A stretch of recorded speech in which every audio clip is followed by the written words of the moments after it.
Hello বন্ধুরা, আমাদের SDTV চ্যানেলে আপনাদের স্বাগতম। আমি দীপিকা চলে এসেছি আপনাদের জন্য গীতা এলএলবি সিরিয়ালের আপডেট নিয়ে। স্বস্তিক গিয়ে অলোকের সান্যালের উপর অ্যাটাক করে যে গুন্ডারা, তাদেরকে মারপিট করতে শুরু করে, তাদেরকে মেরে ভাগিয়ে দেয়। আর এই সব করার পরে গীতা এই বাড়িতে হলুদ বাচ্ছে, কারণ মেহেকের হলুদের অনুষ্ঠান আছে, তার সব দায়িত্ব পড়েছে, সেগুলো তাকেই করতে হবে। আর তখনই ফোন বেজে উঠলে স্বস্তিক ওপাশ থেকে বলে যে গীতা, তোমার ওই অলোকের সান্যালকে বাঁচিয়ে নিয়েছি, তাহলে আমি যেটা বলেছি সেরকমটাই করুন, ওনাকে বাড়িতে নিয়ে চলে আসুন। আর আপনার জন্য একটা ফ্লাইং কিস। এটা কিসের জন্য? এই যে আপনি আমাকে এত সাপোর্ট করলেন সে কারণেই। ঠিক আছে, আই লাভ ইউ গীতা, আমি তোমাকে সত্যিই খুব ভালোবাসি। তখনই অগ্নিজিৎ এসে বলে, এই ছেলে, কাকে আই লাভ ইউ বলা হচ্ছে? বউ থাকতে? আরে তোমার বৌমাকেও তো বলছি। ও ঠিক আছে, আমি তাহলে আসছি। অলোকের সান্যালকে নিয়ে চলে যায় স্বস্তিক, যেখানে গীতা বলেছে সেরকমটাই। গীতা থানার বড়বাবু পঙ্কজ খাসনবিসকে ফোন করে জানায় যে অলোকের সান্যাল আমার কাস্টাডিতে রয়েছে। কোথায় রাখলেন ওনাকে? কোথাও তো রাখার তেমন জায়গা পাইনি, তাই ওনাকে আমাদের এই অগ্নিজিৎ মুখার্জির বাড়িতে এনেছি। সেখানে রাঁধুনিদের সাথে থাকবে, রান্নাবান্না করবে, খাবার খাবে, কোনো সমস্যা নেই, সিকিউরপূর্ণভাবেই থাকতে পারবে। ঠিক আছে, আপনার বুদ্ধি আছে বলে কথা। অগ্নিজিৎ মুখার্জির ফোন চলে আসে। মেহেক বলে, কি ব্যাপার পাপা, তুমি কোথায়?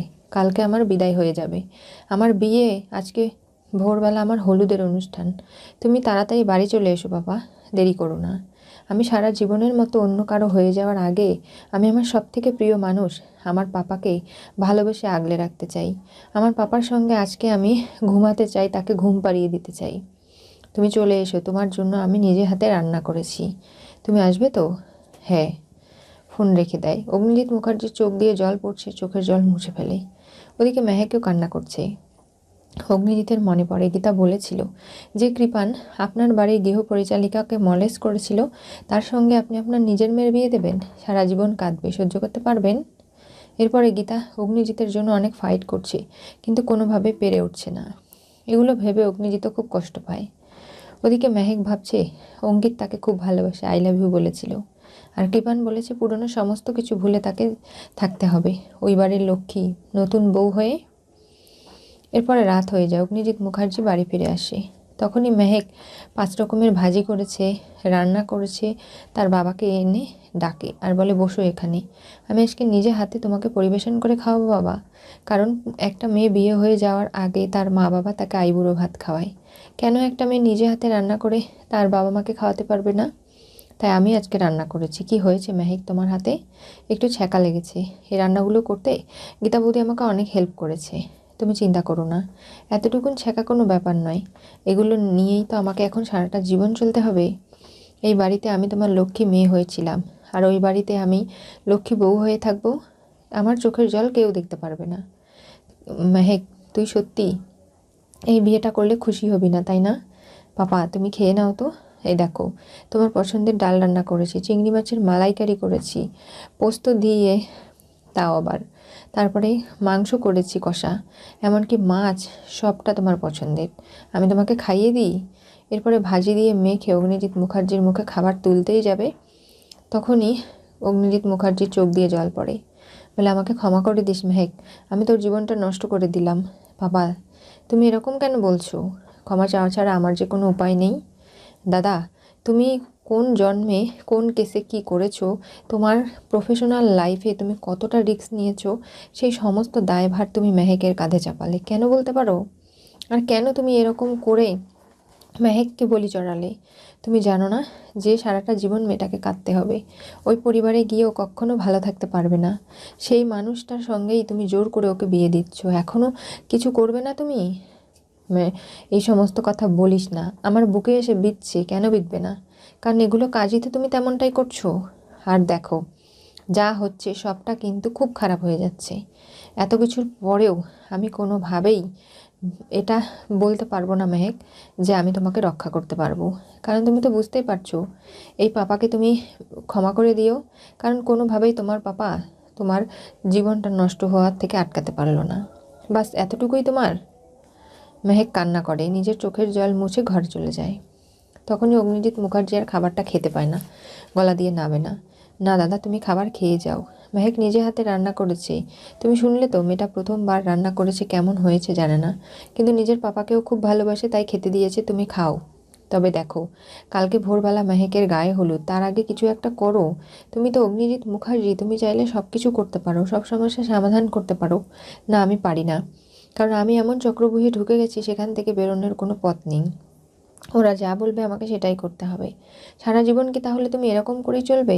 তুমি গীতার কাছে মুখ খোলো বর্দা, কেন এরকম করছো? এগুলো করতে গিয়ে তুমি কিন্তু নানাভাবে নিজের সঙ্গে নিজের পরিবারকেও নষ্ট করে দিচ্ছ। তখনই রেগে চলে যেতে লাগে। পাপা, তুমি যাবে না, হাত ধরে টেনে এনে মেহেক বসায়। আর কাকাই, তুমি কিছু বলো না পাপাকে। এমনিতে দেখো না, আমার পাপা টেনশন চিন্তায় বুড়ো হয়ে গেছে। আমি চাই না আমার পাপার কোনো কষ্ট হোক। যেমনটা চেয়েছে তেমনটাই হবে। আমি কালকে এই বাড়িতে থেকে চলে যাব, কৃপানের বাড়ির বউ হয়ে ওর সঙ্গে খুব সুখী জীবন কাটাবো। কখনো তুমি আমার হাসি মুখটা ছাড়া আর কোনো কিছু দেখতে পারবে না। বিশ্বাস করো। তুমি এবার খেয়ে নাও। গীতা এদিকে সমস্ত ব্যবস্থা করে ফেলেছে। অঙ্কিতেরও গায়ে হলুদ শুরু হয়ে গেছে। সেখানে তার মা প্রথম তাকে গায়ে হলুদ লাগিয়ে দেয়। এমনকি গায়ে হলুদ শেষে হঠাৎ করে ফোন চলে আসে অঙ্কিতের বাবার কাছে, অম্লান চ্যাটার্জির। কী ব্যাপার আপনি? হ্যাঁ, আমি থানার বড়বাবু পঙ্কজ খাসনবিজ বলছি। কেন বলুন তো? আপনাকে থানায় আসতে হবে। এই যে খুনটা হয়েছে সঞ্জয় চৌধুরী, তার বিষয়ে কিছু জিজ্ঞাসাবাদ রয়েছে, সেগুলো করতে হবে। আপনি আসুন। দেখুন, আজকে আমার ছেলের গায়ে হলুদ। আপনি তো সবটাই জানেন। হ্যাঁ, তারপরেও আমার করার কিচ্ছু নেই। তাহলে ঠিক আছে, গায়ে হলুদটা হয়ে যাক, আমি যাচ্ছি। আপনি বেশি দেরি করলে আপনাকে কিন্তু তুলে নিয়ে আসতে পুলিশ ফোর্স পাঠাতে হবে। না, তার কোনো প্রয়োজন নেই, আমি যাচ্ছি। কী হয়েছে গো, তুমি এরকম ঘাবড়াচ্ছ কেন? আমাকে একটু বাইরে যেতে হবে। কেন, কোথায় যাবে? পঙ্কজ খাসনবিজ ফোন করেছিল, আমাকে থানায় যেতে হবে। আজকে তোমার ছেলের বিয়ে কিন্তু। দেখো না শেষ পর্যন্ত কি হয়। কিরণ কান্তি ধীমান সেন যে জাল বিছিয়েছে, সেই জাল কেটে গীতাকে পারবে আমার ছেলের সঙ্গে মেহেকের বিয়ে দিতে? আমি বুঝতে পারছি না কি হবে।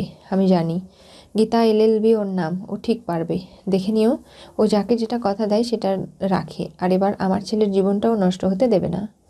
ঠিক আছে, তাহলে তুমি ছেলেকে এগুলো কিচ্ছু বলো না। আমি গিয়ে ঘুরে আসি চট করে। এখনও তো গীতা বৌদি ফোন করলো না, হলুদটা কে নিয়ে যাবে? তখনই গীতা ফোন করে আর বলে 3জন কনস্টেবল এসেছে হলুদ নিয়ে যেতে। তারা সিভিলে রয়েছে, তুমি ওনাদের হাতে হলুদটা তুলে দাও। তারা চলে এলো। অঙ্কিত বলে, আপনারা আমাদেরকে গীতা এলএলবি পাঠিয়েছে, এই নিন হলুদটা। আর বিয়ের সমস্ত তথ্য ওদিকে রাখা আছে, ওগুলোও নিয়ে যান।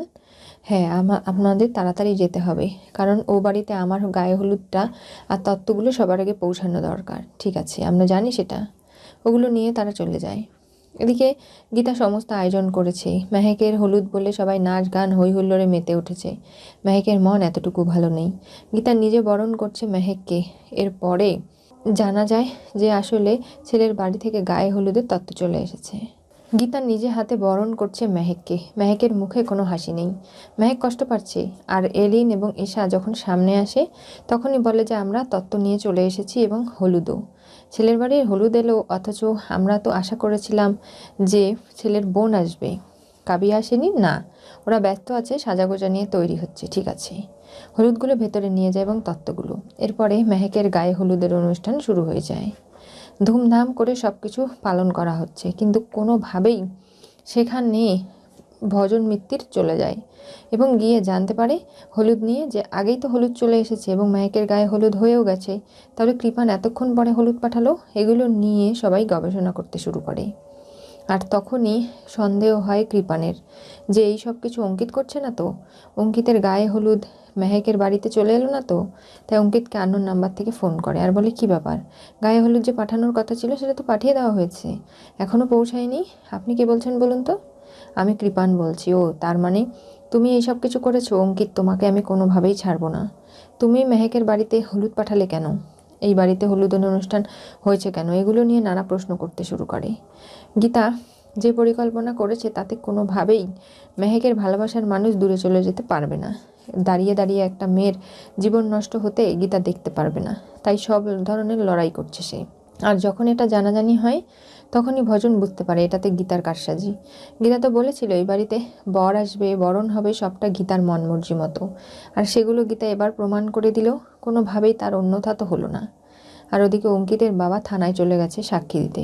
সেখানে তাকে জিজ্ঞাসাবাদ করা হবে এবং সে সমস্ত সত্যি কথাগুলো এবার বলবে। কি হতে চলেছে গীতা এলএলবি সিরিয়ালের পরবর্তী টুইস্টে?